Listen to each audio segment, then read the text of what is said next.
बातमी आहे एबीपी माझाच्या अत्यंत सकारात्मक परिणामाची। जात प्रमाणपत्र मिळत नाही म्हणून शिक्षण सोडण्याच्या उंबरठ्यावर असलेल्या तिन्ही बहिणींना एबीपी माझाच्या प्रयत्नानंतर जात प्रमाणपत्र मिळालं। आता प्रशासनाने त्यांना जात वैधता प्रमाणपत्र सुद्धा प्रदान केलंय। त्यामुळे तिन्ही राजपूत बहिणींच्या उच्च शिक्षणाचा मार्ग आता मोकळा झालाय। एवढंच नाही तर एबीपी माझाच्या बातमीनंतर नागपूर जिल्ह्यात 1-2 नव्हे तर तब्बल 1200 पेक्षा जास्त पारधी विद्यार्थ्यांना जात प्रमाणपत्र मिळाले। त्यामुळे न्याय मिळालेल्या तिन्ही राजपूत बहिणींनी तसंच विदर्भ पारधी विकास परिषदेनं एबीपी माझाला धन्यवाद देत आभार मानलेत।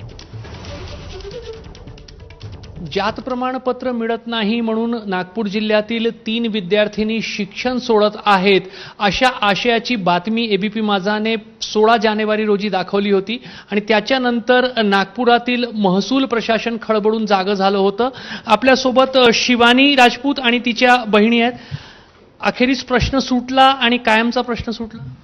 हो सर, आमचा प्रश्न तर सुटला आहे, कारण आता आम्हाला कास्ट भेटल्या आहे आणि सध्या आमच्या तिघींच्या कास्ट व्हॅलिडिटी सुद्धा बनलेल्या आहे। जे प्रकरण एबीपी माझानी सुरुवातीला म्हणजे कास्टबद्दल सुरू करण्यात आले होते आपल्या चॅनेलद्वारा, ते प्रकरण पूर्णपणे यशस्वी झालेले आहे सर। कारण आता शिक्षण घेणं सुकर झालं, सोपं झालं। हो, कारण ह्या वर्षी माझं ग्रॅज्युएशन कंप्लीट झालेलं आहे।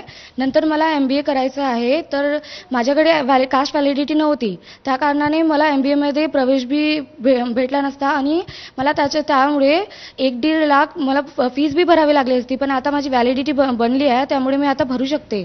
ज्यांना शिक्षण अर्धवट सोडावं लागतं आणि लग्न बेडीमध्ये अडकावं लागतं, आता शिक्षण पूर्ण करणार का? हो सर, शिक्षण पूर्ण करणार।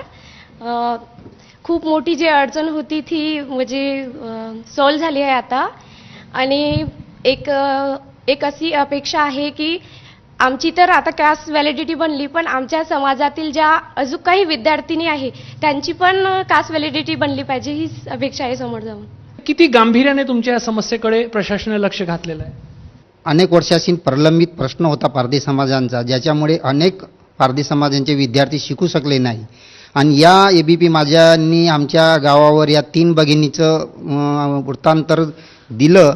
त्यांनी लगेचच महाराष्ट्र शासनाचे महसूल मंत्री त्यांचं पण सुद्धा मी खूप खूप आभारी अभिनंदन करतो, कारण की त्यांनी दखल घेतल्यामुळे महाराष्ट्रातील पूर्ण शासन खडबडलं आणि नागपूर जिल्ह्यातील शासनाने बरीच दखल घेऊन लगेच एबीपी माझ्यांनी वृत्तांत दाखवल्याबरोबर बावनकुळे साहेबांनी लगेच आदेश दिले। कम से कम 12 ते 1500 सर्व जातीचे दाखल्याची त्यांनी या 2-3 महिन्यामध्ये दिलेले आहे। राज्यात इतर ठिकाणी जे पारधी विद्यार्थी 1950चा पुरावा नाही म्हणून जात प्रमाणपत्र आणि पुढे जात वैधता प्रमाणपत्रापासून वंचित राहतात, त्यांच्या संदर्भातही शासनाने प्रशासनाने अशाच पद्धतीने विचार करावा आणि त्यांनाही दिलासा द्यावा। कॅमेरामॅन अतुल हिरडेसह रजत वसिष्ठ, एबीपी माझा, नागपूर।